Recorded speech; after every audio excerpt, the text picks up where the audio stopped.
Hello, and welcome to St. Louis. The Czech community here has several claims to fame, and I'm really excited to tell you about them. Our Czech community dates back to the early 50s, the 1850s, that is.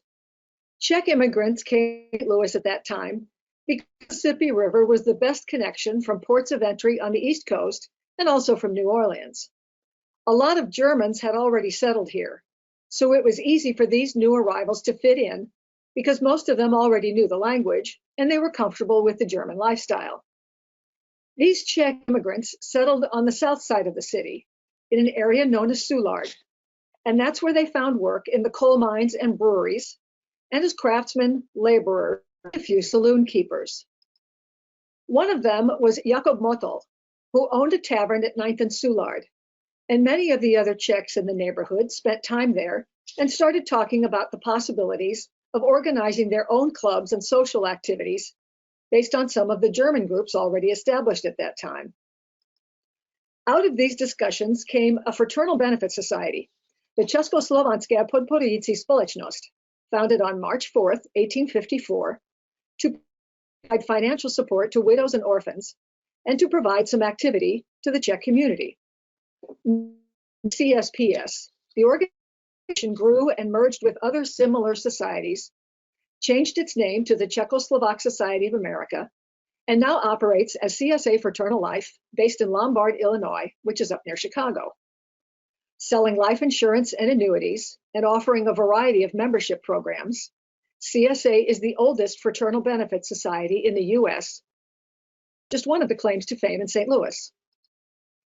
Also in 1854, the Czech Catholics in St. Louis, who had been attending other ethnic-based churches, realized they needed a church of their own. They received a donation of land on the western edge of the Soulard area community and began on a new frame church on May 17th of that year. The first Mass was said on April 20th of 1855, and St. John Nepomuk is recognized as the first Czech Catholic church in the United States, another claim to fame.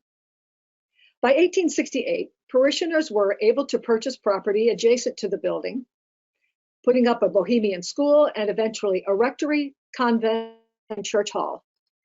And in 1870, a magnificent Gothic stone church was built and took over from the original wooden structure.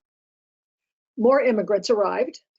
The influx of Czech Catholics to the area led to the building of a second church, St. Wenceslas, in 1895. This church is about 6 miles south of St. John's. Meanwhile, the secular side was growing as well. In 1862, the Sokol Gymnastics Organization was founded in Prague, providing cultural and character building education. Just 3 years later, the Czechs in St. Louis had heard about the new organization and decided to start a Sokol unit of their own.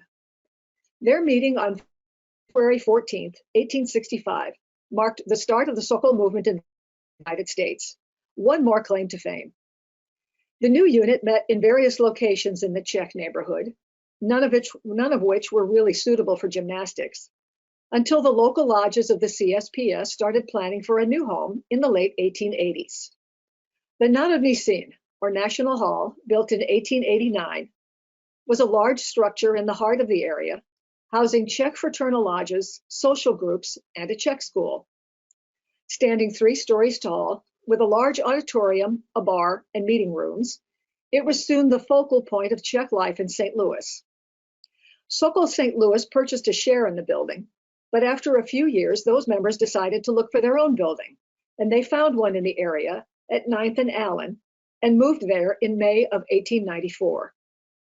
There were enough Czechs living farther south in the city that a second unit, Sokol Mount Pleasant, was formed with their own building, but that unit has long since merged with the original one, and that building has been sold. The Czech community soon boasted between 7,000 and 8,000 residents. There were butchers, grocers, tailors, tradesmen, churches, and homes. Czech was the predominant language, and the whole economic and social life was so extensive that some residents didn't feel the need to leave the neighborhood. By then it was known as Bohemian Hill, and it was thriving. And then, on May 27th, 1896, a massive tornado pounded a lot of it into rubble. This was the site of Mottl's Tavern, totally gone. At the Sokol Hall, one wall was damaged and the ornamentation on top of the building was blown off and landed in the street. The Czech National Hall lost its roof and one wall. And St. John Nepomuk, well, as you can see, it suffered major damage, leaving only the front wall intact. Well, you can't keep a hardworking Czech down for long. Things were rebuilt and repaired. Some families left, but those who stayed did their best to bring Bohemian Hill back to its former level of activity. And for a while, they succeeded. The National Hall was the site of dances, plays, lodge celebrations, and visits from well-known Czech personalities, politicians, and musicians.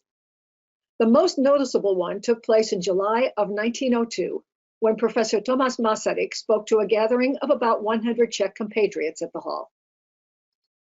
The various organizations joined forces to host Czech Day at the 1904 World's Fair in St. Louis.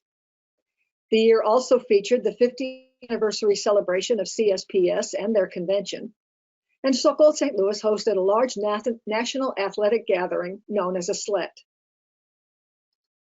When prohibition became the law of the land, the members at the National Hall and the Sokol Hall realized they couldn't continue without the income from the bar room at each facility.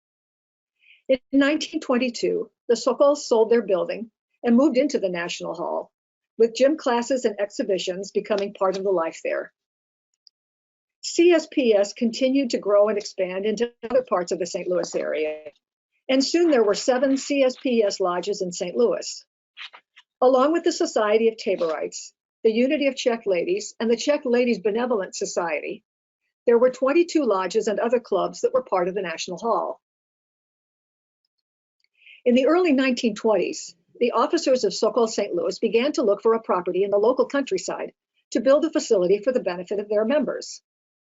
They located a farm about 20 miles outside the city limits in what is now Imperial, Missouri, and in 1924 they took possession of its 35 acres. They put up a 2-story lodge, a bar, a dance floor, and a rock garden, and there were a variety of Sokol events throughout the summers, along with picnics sponsored by CSPS and then CSA lodges.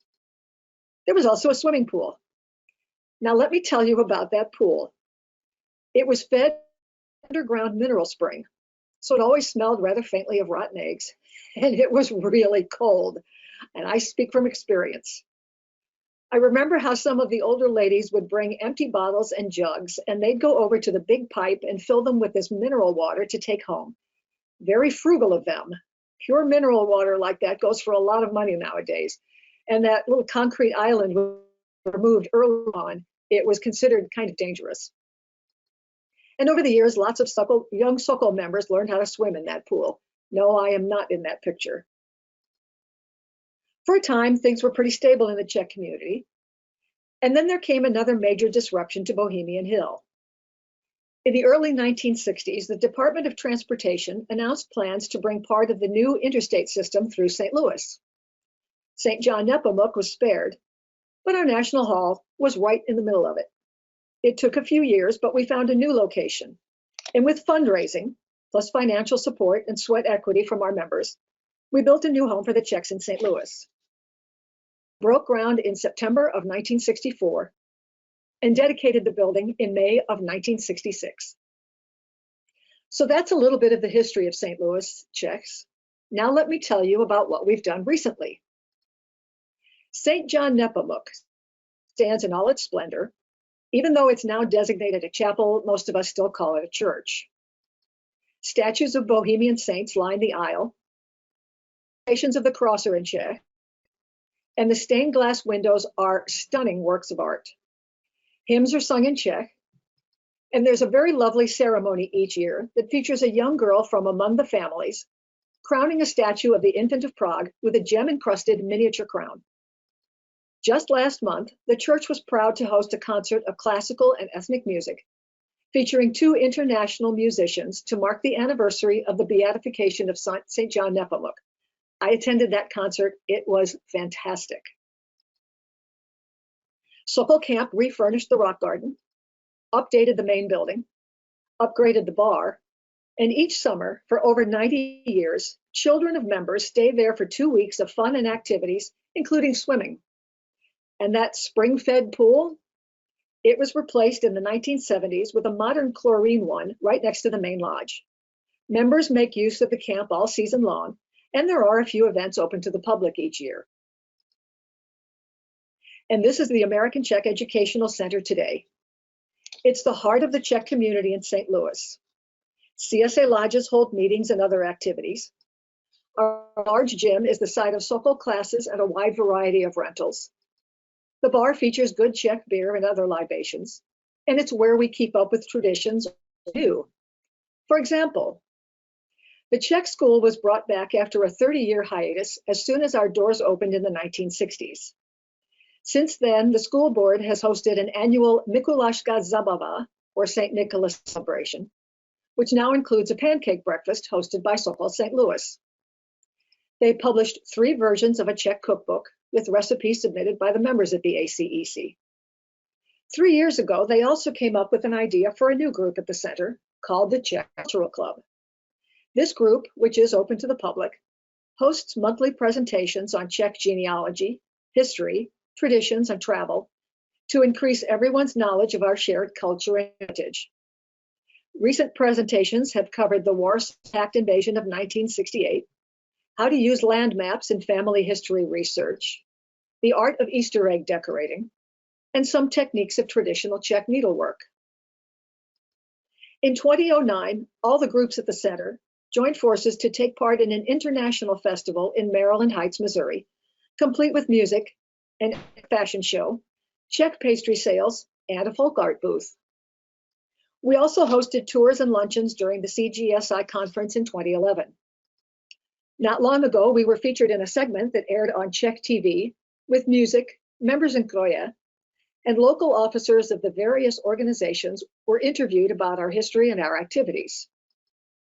We've hosted the Consul General and other representatives of the Czech Republic, CSA Sokol conventions and sleds, plus anniversary celebrations of both organizations. We hold a beer festival featuring samples from local craft brewers and food from our own kitchen, including chlebičky and some really good savory koláčky. And then there's our Czech festival. We haven't been able to hold one in 3 years, but we'll be back to this major event in the spring. Saturday, April 15th, 2023 to be exact, if you happen to be in the neighborhood. Over the years, this has been the highlight of Czech life in St. Louis, and we really do it up big. Our members make dumplings, bake pastry, roast the pork and duck. We have live music from our local Czech band, St. Louis Express. We have booths and games sponsored by the shareholder groups of the center, and we welcome close to 1,000 visitors to celebrate all things Czech. And in the interim, we've held Czech dinners to make sure everyone remembers how good the food is. We've come a long way since the earliest days of the Czech community here in St. Louis, and we're proud that we continue to share our culture and traditions with the rest of the region. Maybe you can come see us one of these days.